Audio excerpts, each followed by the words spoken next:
Hello and welcome to Spinster's Library. I'm Claudia and today I want to talk about gender in 20th century dystopian and post-apocalyptic fiction. And this is of course part of my series of videos that I'm doing this week for End of the World Week. You'll find the entire playlist linked in the description box. And before we get into the discussion, I just want to make really clear that I'm not speaking as an expert here. I have absolutely zero qualifications in any kind of literary analysis. I have zero qualification in gender studies or anything even slightly related to the topic. So this is not trying to be, a sort of discussion that looks at the issue from all angles.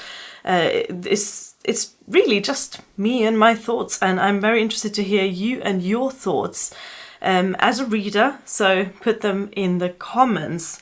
This is just a topic that I have been thinking about a lot while reading dystopian fiction this week. Obviously, dystopian fiction always is somewhat political. You can't write a dystopia that shows the worst case scenario for society without making a political point with it, because ideally what you want your readers to do is to stop the society becoming what it is in the dystopian novel. And within that context, I find it very interesting to see how dystopian authors portray issues around gender, around sex, around women.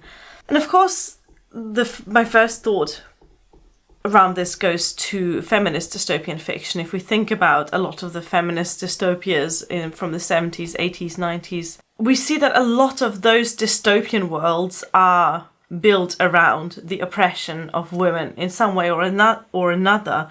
And the most prominent example of that is, of course, The Handmaid's Tale, where the entire society is built around basically using women as incubators, as baby-making machines, without any personal freedoms or rights. But what I found myself interested in while reading other dystopian works is the portrayal of gender in dystopia that is not explicitly feminist. And most of that is dystopian novels written by men.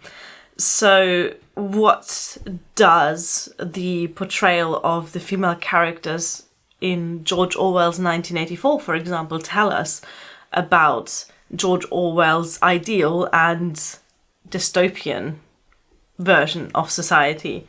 The first thing that I noticed is that in a lot of these kind of early and mid 20th century dystopian novels, women are always equated with sex. So every time that you have the male main character encounter women, there is some element of sex, of temptation there.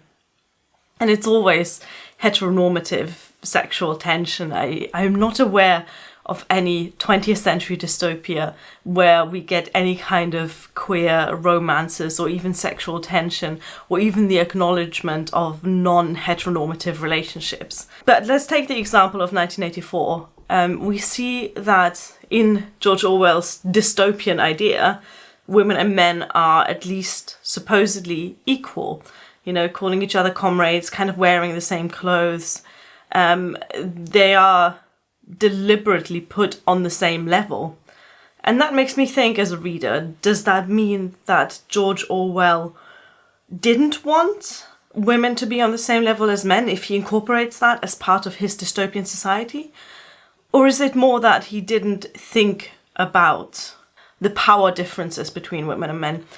Because in 1984, again, the female characters, especially the female character of Julia, is very strongly connected to sex and sexual tension. And then that sexual tension again is kind of used as a tool of rebellion, as a tool against the society that wants humanity to be as sexless as possible.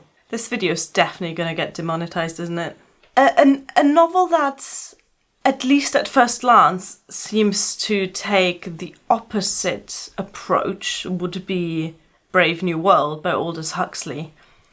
And in that novel, completely opposite to the kind of sex-free world of 1984, we have a society that values what they call promiscuity, that values frequent sex with lots of different partners. And then that is put in opposition to a more, what we consider a more traditional approach to romance and sex. Even though the two seem very different, the approaches of 1984 and of Brave New World, actually both of them function on this idea that women and men are equal in this dystopian society. And because of how dystopia works as, the worst case scenario, it makes me think that equality is not something to be striven for, to be desired in the view of the authors who wrote those books. I find with a lot of dystopian novels, women, and through women, the idea of sex always becomes this political tool. In the book I've just finished, which is A Clockwork Orange by Anthony Burgess, the main character, who's also male, or all of these main characters are male, again sees women as literal objects to be used, to be raped, to be murdered, to live his violent fantasies out. And at no point in the book do we meet a female character that even slightly approaches the idea of a character, of a person. Although in this case, the dystopian society seems to be a very patriarchal one. Out of all of the characters who are people in power in the society of A Clockwork Orange, there are no women to be found. All the politicians we meet, all the members of the police, all of the medical staff, all of the kind of people who run this dystopian society are men. So in that regard, I actually see A Clockwork Orange as a bit separate from 1984 and Brave New World. If we look at post-apocalyptic fiction in opposition to dystopian fiction, and I've spoken about the distinction between the two in a previous video. In post-apocalyptic fiction, society itself doesn't actually change that much. Well, obviously society itself changes a lot. That's the whole point of the post-apocalyptic events.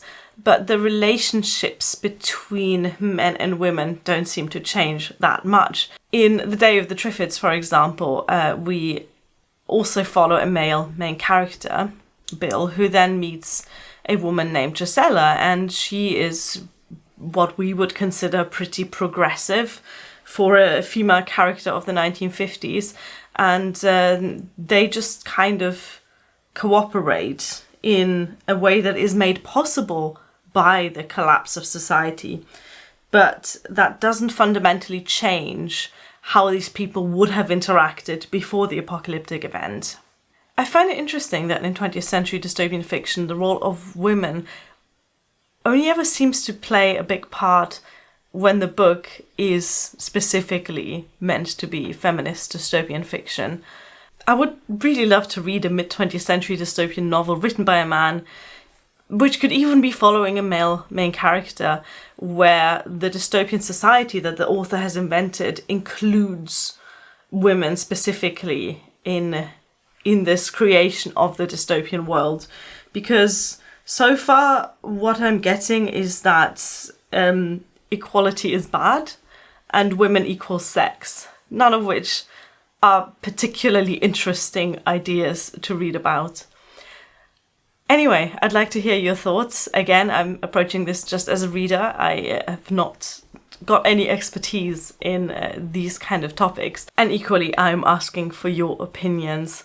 So let me know what you think. Discuss books in the comments. Be careful with spoilers, because obviously I and other people reading those comments may not have read the specific books that you talk about.